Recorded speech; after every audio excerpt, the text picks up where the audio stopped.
Kineret and Neutropenia. One of the side effects listed for Kineret is neutropenia. Neutropenia is a low number of white blood cells called neutrophils. Kineret is an interleukin-1 receptor antagonist. It's extremely specific in blocking just interleukin-1s, alpha and beta, from binding their receptor.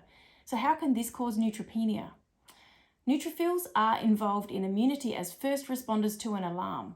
They cruise around in the blood, and when a signal pops up, they squeeze out into the tissues to neutralize the threat. One of those signals is the pro-inflammatory cytokine interleukin-1 beta, which is elevated in untreated CAPS patients.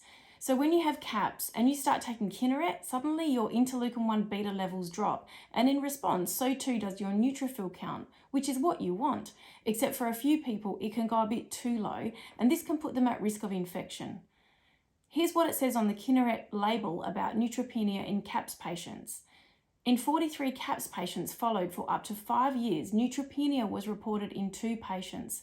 Both episodes of neutropenia resolved over time with continued Kineret treatment.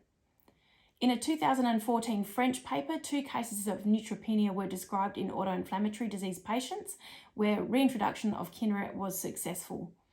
In a presentation last year, an expert with a large cohort of CAPS patients in the UK reported a 2% risk for neutropenia and said that the Kineret dose had been reduced from time to time while they waited for the neutrophil numbers to come back up, but no CAPS patient had ever stopped Kineret for neutropenia.